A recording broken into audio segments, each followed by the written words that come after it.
अस्सलाम वालेकुम। अब हम स्टार्ट करने जा रहे हैं naming. Okay, naming is extremely simple topic.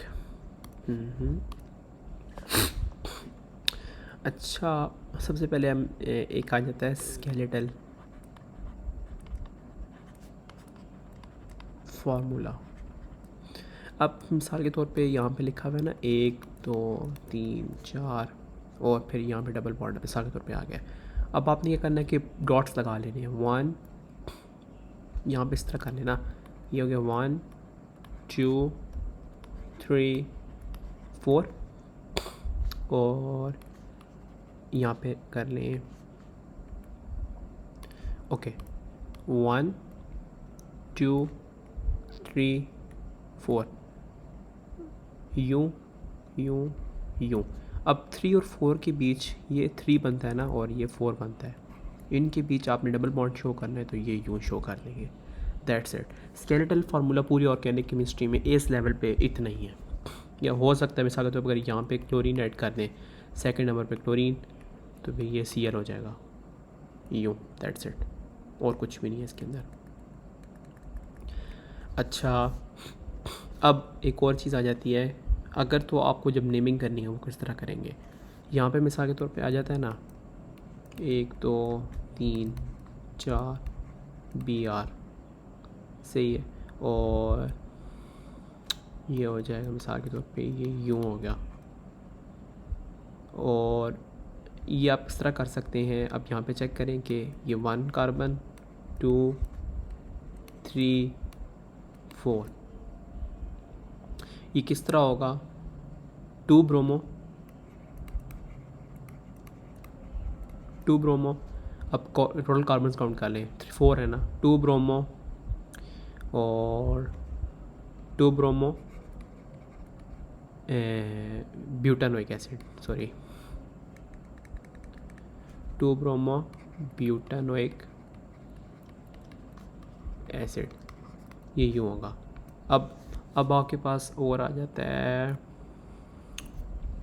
अच्छा, सबसे अहम चीज़ है आपके पास जब आ जाता है अल्डिहाइड। अच्छा, अल्डिहाइड को किस तरह करते हैं। अब मिसाल के तौर पे आ जाता है आपका, ये आ जाता है 3 कार्बन वाला और ये आ जाए यूँ। तो अब आपको समझ आ गई है कि इसके साथ आखिर में Al लगाते हैं, Al, तो ये क्या हो जाएगा 3 कार्बन वाला है ना, मीथेन इथेन प्रोपेन, तो ये क्या हो जाएगा प्रोपा AN प्रोपानल, प्रोपानल। अच्छा, अब मिसाल के तौर पे यहाँ पे अगर आ जाता है 2 कार्बन वाला आ जाता है यूँ, तो ये क्या हो जाएगा इथानल, आखिर में Al लगाना है, ये Al इम्पोर्टेंट है, सही है। ये टोटल यही है। नेमिंग मैंने कहा था ना इतनी हार्ड नहीं है, बहुत मतलब बहुत आसान नेमिंग है, नेम ही खाली बताने होते हैं।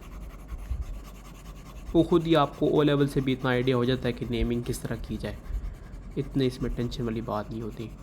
अगर वो आज जैसे होता है ना 2 ब्रोमो, इस तरह हो जाता है 2 ब्रोमो 3 क्लोरो 4 आयोडो, इस तरह चीज़ें होती हैं। अब अगर आपके पास आ जाए OH आ जाए तो फिर वो हाइड्रोक्सी हो जाता है 3 हाइड्रोक्सी ब्यूटानोइक एसिड यूँ। या फिर अगर आपका ब्रोमो क्लोरो पहले आ रहा है तो ये हो जाएगा 3 क्लोरो 2 हाइड्रोक्सी ब्यूटानोइक एसिड यूँ। एक तरतीब से बस आपने चलना होता है, ज़्यादा कंफ्यूजिंग इस लेवल पे नहीं देते, बेसिक सा होता है। अब हमारे पास रह गया है आई थिंक कीटोन रह गया ना, यस। अगर आपके पास आ जाता है कीटोन, कीटोन का भी इजी है। उसमें क्या हो जाता है ऑन हो जाता है, ऑन ऑन ऑन, ये होगा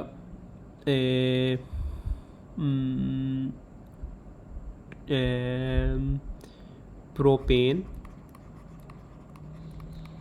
2 ऑन। अब क्या होगा प्रोपेन यानी 3 कार्बन हो गए और सेकंड कार्बन के ऊपर ऑन आ रहा है यूँ, प्रोपेन 2 ऑन। मतलब जितना नाम को खींच सकते हैं वो खींचेंगे। मिसाल के तौर पे आ जाता है ना यूँ कार्बन यूँ यहाँ पे हो सकता है OH लिखा हो, आगे कार्बन के साथ Br लिखा हो, यहाँ पर यूँ हो। अगर यहाँ पे मिसाल के तौर पे यूँ है तो क्या हो जाएगा कि 1 2 3 4, क्योंकि अब मेन बॉन्ड यहाँ से स्टार्ट हो रहा है तो उसकी उलट कर लेंगे। क्या आप क्या करेंगे, ये 1 हो जाएगा, ये 2 हो जाएगा, ये 3 हो जाएगा और ये 4 हो जाएगा। अब यहाँ से चेक करो कितना हो गया, 4 ब्रोमो, आगे कितना आया 3 हाइड्रोक्सी, और आखिर में क्या आ जाएगा मीथेन, इथेन, प्रोपेन, ब्यूटेन, और सेकंड कार्बन पे क्या हो जाएगा ब्यूटेन 2 ऑन। बस इतनी सी गेम थी टोटल नेमिंग की। ये मतलब नेमिंग इससे ज़्यादा मुश्किल नहीं आती। अब मिसाल के तौर पे अब इसको अगर स्केलेटल फार्मूला में लिखना है तो क्या करना था, सिखाया था। ये 1 2 3 4, 1 2 3 4 हो गया, यूँ यूँ यूँ, और सेकंड कार्बन पे यूँ कर लें, थर्ड कार्बन पे OH है, OH लिख दें, और फोर्थ कार्बन के साथ Br है तो ये Br हो गया। That's it. आई थिंक इसका जो नाम होता है ना यूँ, और एक आता है यूँ यूँ यूँ, ये होता है टुवर्ड्स यू और ये होता है अवे फ्रॉम यू। ठीक हो गया। अब आगे आपके पास आ जाता है पॉलीमराइजेशन। पॉलीमराइजेशन में क्या होता है, अब मिसाल के तौर पे ना यूँ यूँ यूँ है और प्लस यूँ यूँ है। अब इसकी एडिशन पॉलीमराइजेशन करनी है तो कैसे करेंगे कि ये जो कार्बन है ना आपका, ये वाला, ये दरम्यान में यूँ खुलेगा, और ये जो कार्बन ये वाला बॉन्ड है यूँ खुलेगा। तो आपने क्या करना है, ये बॉन्ड एक यूँ बॉन्ड बन गया, यूँ कार्बन आ गया, यूँ कार्बन आ गया, ये वाला कार्बन यूँ है और ये वाला कार्बन यूँ है, ये बॉन्ड खुल के यहाँ आधा आया यूँ, और ये वाला बॉन्ड खुल के यहाँ आधा आया, तो हमने इसको स्ट्रेट कर दिया। सही है, स्ट्रेट हो गया। अब आपने क्या करना है, बाकी सेम कर लेना है।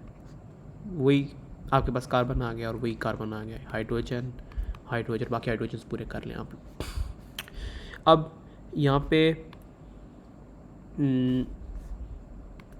अच्छा अगर थोड़ा सा ना आ जाए, कम्प्लेक्स आ जाए, C3H6 आ जाए मिसाल के तौर पे, ठीक है, और ये आपके पास आ जाए हाइड्रोजन, ये फिर आ जाए आपके पास C3H6, सही है, और ये कार्बन और फिर ये हाइड्रोजन, सही है। अब आपने क्या करना होगा कि आपने अब इसका क्या कहते हैं मोनोमर बनाना होगा। वो किस तरह बनेगा, आपको पता है मोनोमर बनाने के लिए कार्बन कार्बन डबल बॉन्ड होना ज़रूरी है, वो आपने यू बना लेना है। अब चेक करें मोस्ट रिपीटिंग ये C3H6 फर्स्ट पे आया है और थर्ड पे आया है। इसका क्या मतलब है कि आपके पास ये जो दरम्यान में डबल बॉन्ड हुआ है ये खुला हुआ है, सही है ना, ये खुला हुआ है। अगर आपके पास ये आ जाए C3H6 और ये आ जाए हाइड्रोजन, अब इसको अगर आपने ओपन करना हो तो किस तरह होगा कि आपके पास ये कार्बन है, यूँ कार्बन, एक आपके पास आ गया दोबारा कार्बन, ये दोबारा C3H6, ये हाइड्रोजन और फिर कार्बन, फिर C3H6, और यहाँ पे फिर आपके पास आ गया एक हाइड्रोजन। अब एक मिनट, मैं ना थोड़ा सा आसान करता हूँ इसे कन्फ्यूजन से बचने के लिए।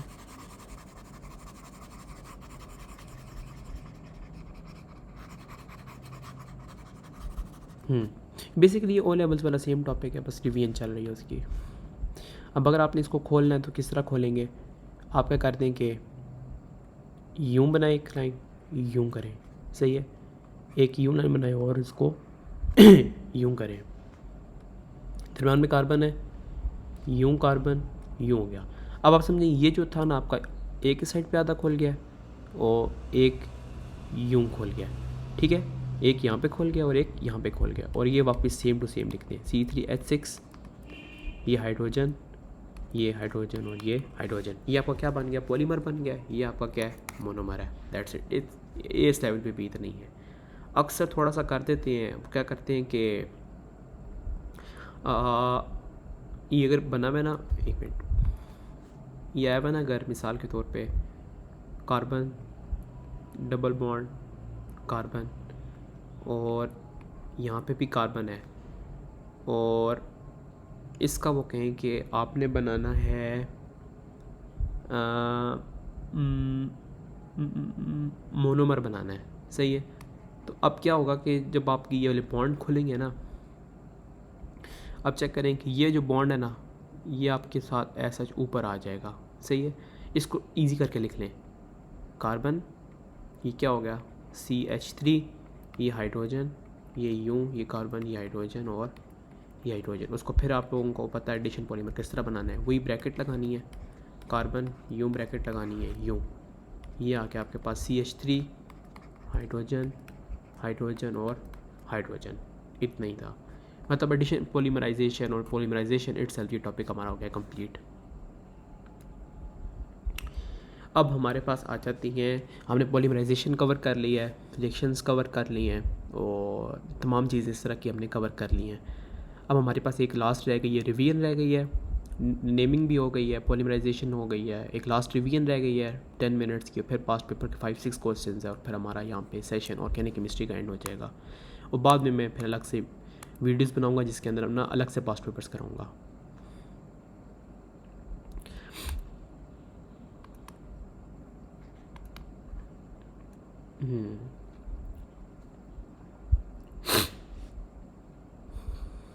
ये 3 दिन में ओपन होती है।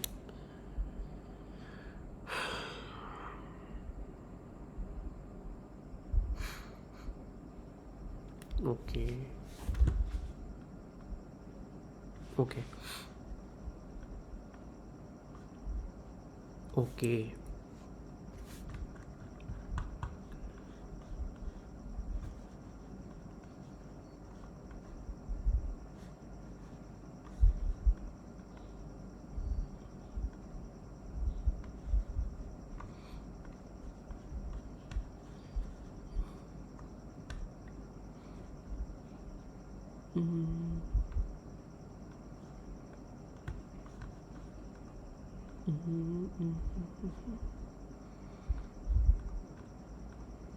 ओके, ये अब हमारे पास आ गया है। ओके, अच्छा ये हम डायरेक्ट भी रिवाइज कर सकते हैं। ओके, एक मिनट,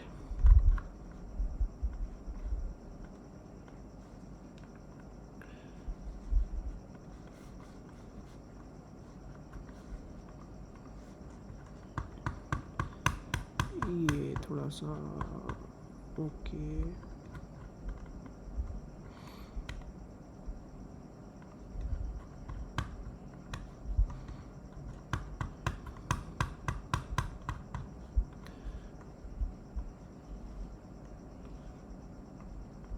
ओके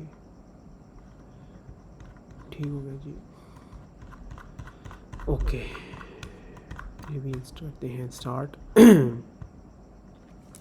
ओके, सबसे पहले हमने किया था आइसोमेरिज्म किया था, जिसमें मैंने बताया था चेन होता है, पोजिशनल होता है, फंक्शनल होता है। चेन में कार्बन बॉन्ड तोड़ देते हैं, पोजिशनल के अंदर खाली फंक्शनल ग्रुप शिफ्ट करते हैं। फंक्शनल में क्या होता है कि आपके पास अल्कीन होता है और साइक्लो अल्केन भी बन सकता है, यानी फार्मूला एक होगा, उस फार्मूले से आपके पास अल्कीन भी बनेगा और साइक्लो अल्केन भी बनेगा।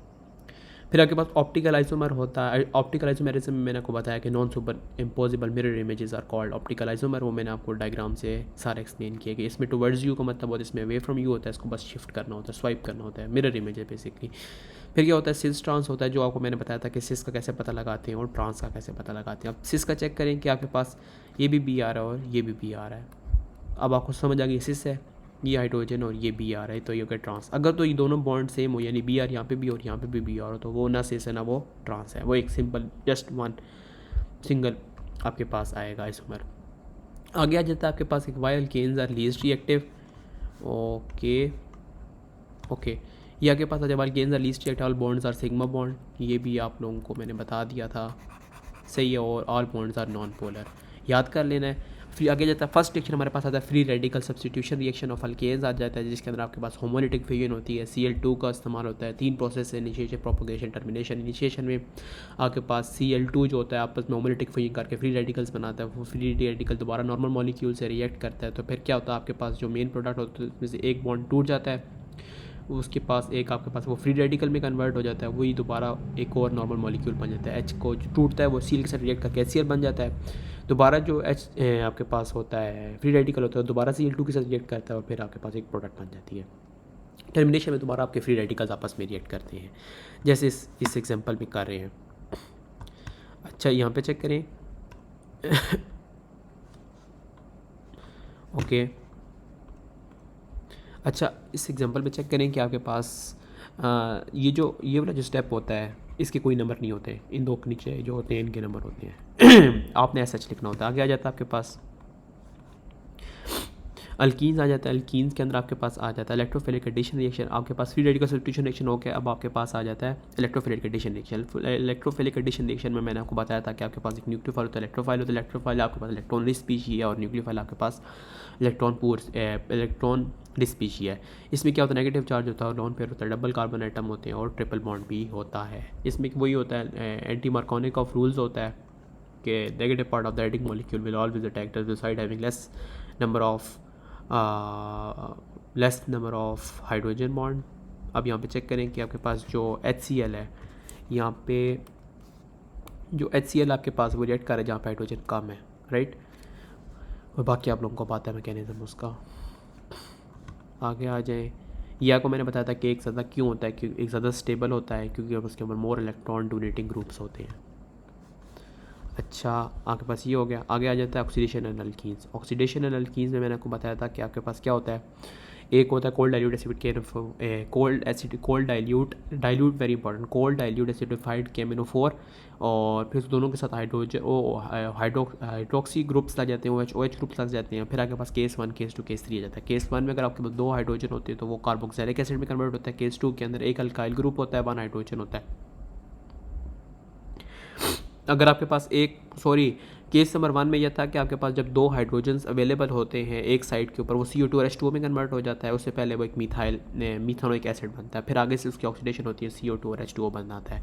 केस 2 में क्या होता है, अगर आपके पास एक अल्काइल ग्रुप हो, ठीक है, और यानी एक अल्काइल ग्रुप का मतलब अगर एक हाइड्रोजन प्रेजेंट हो, इसका क्या मतलब होता है कि वो वाली साइड कहाँ पे कन्वर्ट हो जाती है, कार्बोक्सिलिक एसिड में कन्वर्ट हो जाती है। केस 3 में क्या होता है, अगर आपके पास 2 अल्काइल ग्रुप्स हो, मतलब एक भी हाइड्रोजन प्रेजेंट हो, तो वो कीटोन में कन्वर्ट हो जाता है। फिर मैंने आपको कुछ पास्ट पेपर्स की एग्जांपल कराई थी जो आई होप आप लोगों को समझ आ गई होगी।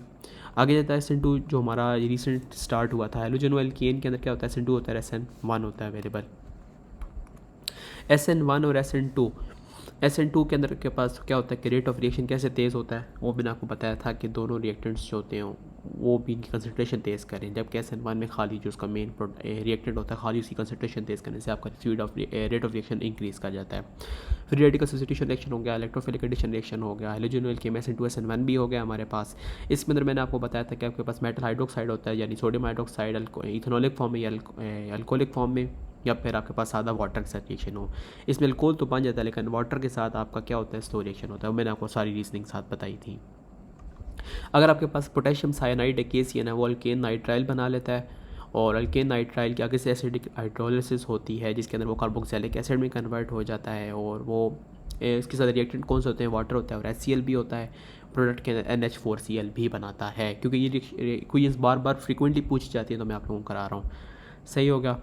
अब इसके बाद जब आपके पास इथेनॉलिक अमोनिया आ जाता है, इथेनॉलिक अमोनिया के अंदर क्या होता है, मेन प्रोडक्ट जो होता है आपके पास, अगर तो आपको अच्छा इसके अंदर क्या होता है, heat under pressure is extremely important. ये जो कंडीशन मैंने आई थिंक लेक्चर में मिस की थी, लेकिन अभी आप लोग फिर से एक बार देख लें। हीट अंडर प्रेशर, जब भी आपका रिएक्शन आ जाता है इथेनॉलिक अमोनिया के साथ, उसमें heat under pressure at any cost लिखना है। जैसे आप लिखते हैं ना हीट अंडर रिफ्लक्स और इथेनॉलिक क्या कहते हैं KCN या पोटेशियम साइनाइड, ये कंडीशंस होती हैं। इसीलिए जब आपका रिएक्शन होता है ना इथेनॉलिक अमोनिया के साथ सब्स्टिट्यूशन रिएक्शन, अगर आपको रिएक्शन आ गया ना इसका नाम क्या, तो आप क्या लिखेंगे, सब्स्टिट्यूशन रिएक्शन है।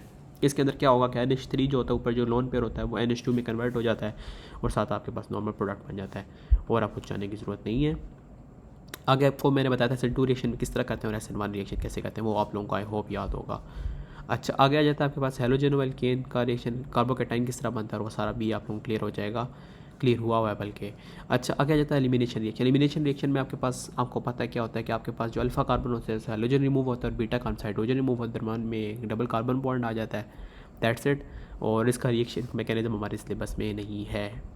आगे जाता है अल्कोहल। अल्कोहल में क्या होता है, प्राइमरी अल्कोहल्स आपकी ऑक्सीडाइज होकर K2Cl2 की O7 की प्रेजेंस में कार्बोक्सिलिक एसिड बनाते हैं। अगर तो वो हीट अंडर डिस्टिलेशन हो रहा है तो वो खाली अल्डिहाइड बनाता है। सेकेंडरी अल्कोहल क्या करता है कि आपको पता होना चाहिए कि आपके एक ही अल्फ़ा कार्बन से एक हाइड्रोक्सी से H रिमूव होता है और उसी अल्फ़ा कार्बन के एक हाइड्रोजन रिमूव करके आपको एक प्रोडक्ट बना जाता है। तो अगर सेकेंडरी अल्कोहल को ऑक्सीडाइज करेंगे तो आपके पास क्या बनेगा, कीटोन बनेगा। टर्शियरी अल्कोहल को आप ऑक्सीडाइज नहीं कर सकते। ओके, ओ ठीक हो गया। ओके। अच्छा, आगे आ जाता है आपके पास PCl5 आ जाता है, PCl3 आ जाता है, SOCl2 आ जाता है, HCl आ जाता है। SOCl2 के अंदर SO2 बनता है, वो आपको पता होना चाहिए। PCl3 में हीट रिक्वायर्ड होती है और HCl आपके पास ड्राई होना चाहिए। बाकी आपको मैंने बताया था कैसे रिएक्टेंट्स एज सच याद करने हैं। बेसिक हाइड्रोलिसिस का भी मैंने आपको क्लियर कर दिया था, ये तो बच्चों वाला था। ये मैंने आपको बताया HCl और H2O करते हैं, रिएक्ट करते हैं और फिर आपका प्रोडक्ट बनता है। इसमें H2SO4 प्लस हीट भी लिख सकते हैं, लेकिन मैं जो प्रेफर करता हूँ वो H2O प्लस वाटर होता है, HCl प्लस वाटर। नाइट्राइल के एसिड कर लो तो कार्बोक्सिलिक एसिड बनता है। Basic hydrolysis salt of carboxylic acid reduction से एमाइन बनता है। और ये आगे से आपको बेसिक चीज़ें थी। ओके। अच्छा, आखिर में 2,4-DN पीच में रेड ऑरेंज PPT क्या बताते हैं, आपके पास कार्बोक्साइल जो होता है ना, आपके पास कार्बोनाइल ग्रुप होता है वो प्रेजेंट है, यानी अल्डिहाइड या कीटोन प्रेजेंट है। उसको फर्दर टेस्ट करने के लिए आपके पास दो रिएजेंट्स हमारे सिलेबस में, फेलिंग्स रिएजेंट और टॉलरेंस रिएजेंट। टॉलरेंस रिएजेंट जो होता है सिल्वर मिरर बनाता है अल्डिहाइड के प्रेजेंट में, और फेलिंग्स रिएजेंट में रेड ऑरेंज PPT बना देते हैं, 2,4-DN पीच बनाता है, दैट्स इट। और आखिर में मैंने आप लोगों को बताया था आयोडो फॉर्मेशन में क्या होता है कि सेकंड कार्बन के ऊपर डबल बॉन्ड O होना चाहिए, सेकंड कार्बन के ऊपर OH होना चाहिए। कार्बोक्सिलिक एसिड आपको आयोडो फॉर्मेशन इसलिए नहीं देते, बस वो एक रूल इफेक्ट है, नहीं देते, सही है। उसके बाद आपने क्या करना होता है, इसमें आपने रिएक्टेंट वाली साइड में I2 + NaOH लिखना होता है, प्रोडक्ट वाली साइड में CHI3 लिखना होता है, NaI लिखना होता है, वाटर लिखना होता है। और बाकी आपको मैंने बताया कि पूरा लेफ्ट साइड से स्टार्ट करना है या राइट साइड से स्टार्ट करना है।